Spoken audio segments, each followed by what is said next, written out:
What's up, guys? Zanford Forward Progress Madden. And recently I saw something on NFL.com where they're having kind of a voting tournament, much like you'd see for a Madden cover vote, but it was a voting tournament on the greatest play in NFL history. And, just thinking about it for myself, like, what would I vote for? There's a lot of really good plays that I've seen within the past 5 years, but there's a lot of great plays throughout history. You can think about more recently. You've got the Marshawn Lynch run. You've got the James Harrison Super Bowl interception where he goes nearly 100 yards for the score and is just exhausted at the end of the run. Or you can go back to another great Steelers play like Franco Harris with the immaculate reception.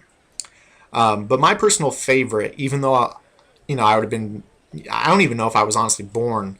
I would have been very young, too young to even realize it at the time. But that's the beauty of ESPN Classic or the NFL Network Classic games, is that you get to see things like this and actually respect them and see what it was all about. My favorite play is a Bill Walsh staple. The play that he ran for the Dwight Clark catch from Joe Montana in the NFC Championship against the Cowboys is known as sprint right option. And the West Coast playbook in this game for the Bill Walsh playbook in this game does have the play. It's right here in the, I believe it's the red right twins, and we actually are going to flip it so it's sprint right, but the West Coast system's a little bit more wordy. Obviously, Madden kind of simplifies it, makes it so people, really understand what it's all about. There is some verbiage from Bill Walsh in here, and the funny thing is I saw Steve Mariucci interviewed Geno Smith a few weeks ago at the Combine. They did a 15-minute interview, and Geno sat down with Mariucci, and the first thing Mariucci did, even though Geno was an air raid guy at West Virginia, is Mariucci broke down his favorite play, which happens to be, my favorite passing concept, but he broke it down from a different formation. He called it Brown left. Brown in the Bill Walsh playbook is just verbiage for the far formation. The strength is the tight end in any formation, obviously. So brown is signaling that the back is weak side, whereas blue would signify that the back is strong side. So when he called brown left, you would take brown right and flip it. So that's basically what he did. The tagging in the Bill Walsh system, and basically what I'm going to do with this video is I'm going to do something a little bit different than normal. Is I'm going to break down something more sim, but it's still a very, very good play, and you'll see that in the video. But I'm going to break down the Bill Walsh basics of the play and just talk about a few things from a sim standpoint. I know a lot of players aren't into that, but I've gotten great feedback on previous videos, like the Peyton Manning levels concept video I did last year, or the Matt Barkley Sluggo special. I know I got a lot of USC fans sending me emails about that after I did that video, asking me if I'd do more. But I apologize for not doing much recently. Been busy with school, but for right now, I'm going to break down the Bill Walsh play, and I believe Mariucci in the video called it brown right, G right, Z right, and I believe he called H flat with a U corner. And basically he called that play 12 words for 1 yard. And it does show that the West Coast system is a very, very word-heavy system, but it's not that complicated when you actually think about it. So very quickly, I'm going to break down the tags. X and Z receivers are obviously X, Z, they're the outside receivers here. X and Crabtree would be your Z. Some systems flip it. And the Niners system, they call Jerry Rice the Z receiver. It varies, however you want to tag it. Y is your tight end.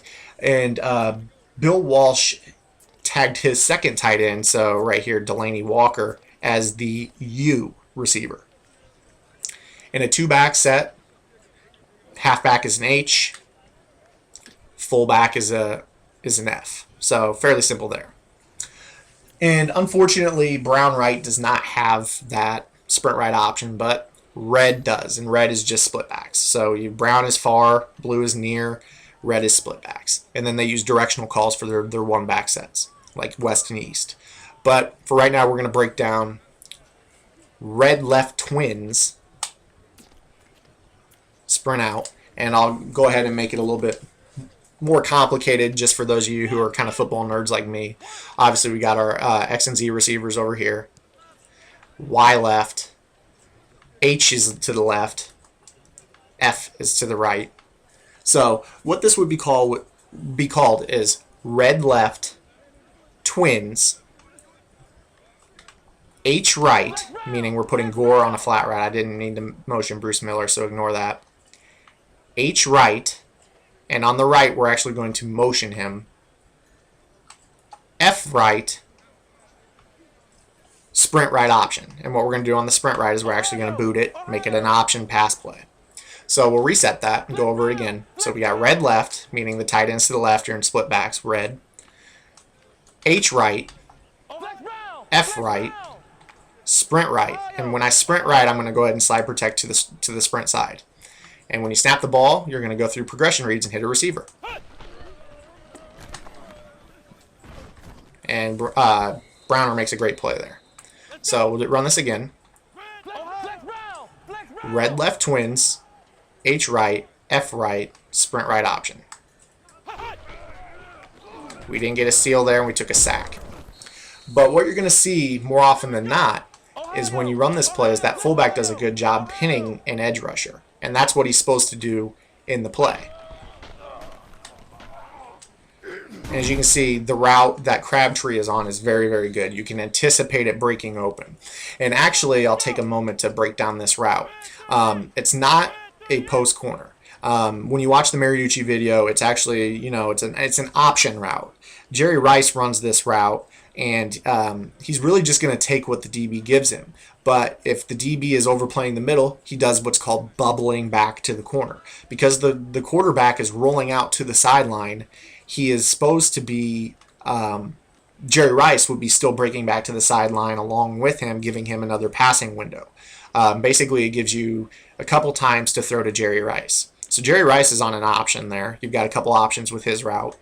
And then you've got the option to run. So more options than just the play call sprint right option. And the progression reads on this are you're looking for the back and flat. If I can stop motioning Bruce Miller for one moment. You want to hit the back. He's the number 1 read. Number 2 read is Manningham.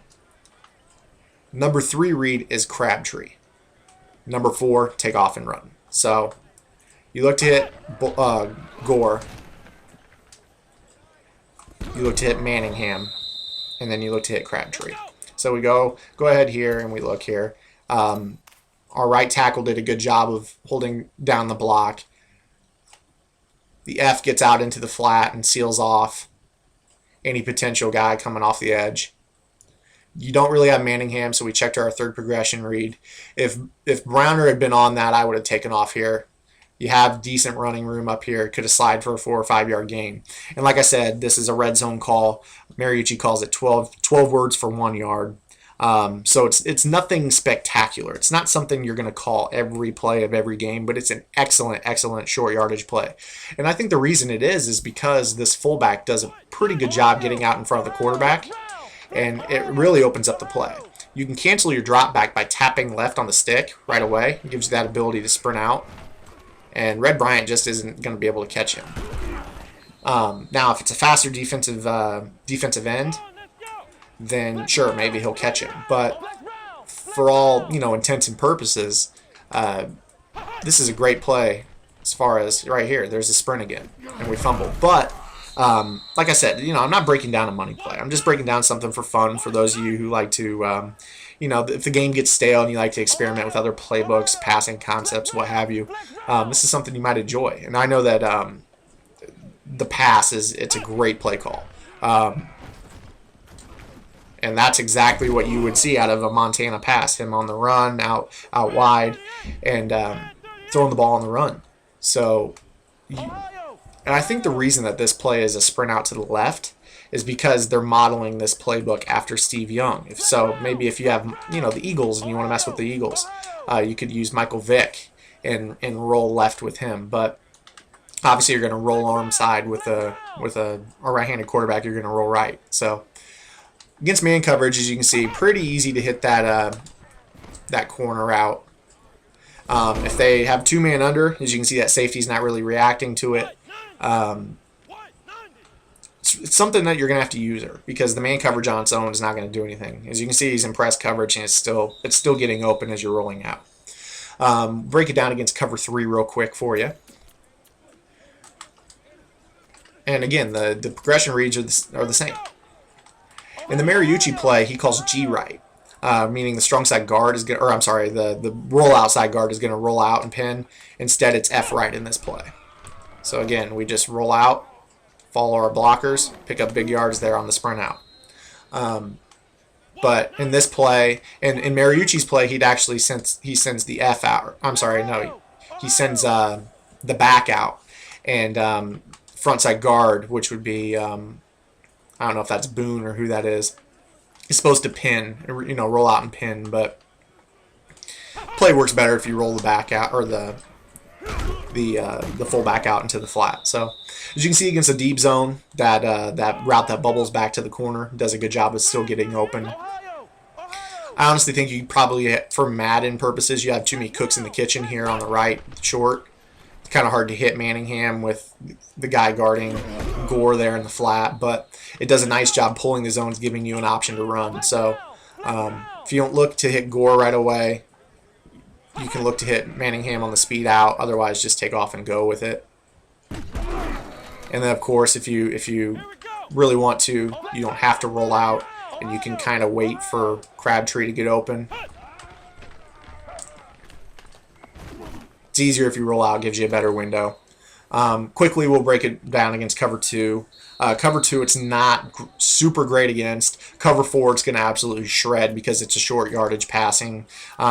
West Coast in general just absolutely destroys a cover 4 defense. Most passing concepts will anyways, because it's a horizontally spreading passing concept. Which is probably why, and I'll link the video, it's probably why Geno struggled a little bit against Mariucci's call, because he's an air raid guy from West Virginia. I'm not saying that West Virginia doesn't run, and this is a terrible look. You'll never see, well, you might see goal line, you never know, but I'll probably get blitzed here. But what I'm getting at is I'll post the Geno Smith video, and you'll see Geno does struggle a little bit with the West Coast there briefly. I mean, I know that he'd only had 10 minutes under Mariucci to break it down, but, I was kind of shocked that he isn't able to recognize the staple of the West Coast offense, the legend's favorite play. But it is what it is. I think, Geno's an athletic enough guy, and he obviously appears smart enough to get the verbiage and all that. It would come in time when he gets into the NFL. So I'm not trying to, judge Geno Smith off of one chalk talk with a coach. But that's pretty much it for this video. Again, the pass reads are, you're looking for the back, you're looking for the intermediate route, looking for the deep route, and then you're running. So it's pretty simple. Let me know if you like this type of video. I know a lot of people like the Matt Barkley videos, so hopefully this one does it for you as well. If not, I'll get back to doing the more competitive Madden type of videos towards the end of the year. My last event will be this Saturday, Fort Lee, New Jersey, Coach K's second $1,000 guaranteed tournament. Looking forward to getting out there. I'm going to do some commentary with Philly Ron, and I'm going to be playing in the event as well, and it's going to be streamed live on Twitch TV. So definitely check that out. Go to competeforever.com for more details. That's compete4ever.com. Let me know if you guys have any questions about the tournament or this video, or if you have anything else you want to see in the future. So thanks for your time, and I'll see you guys later.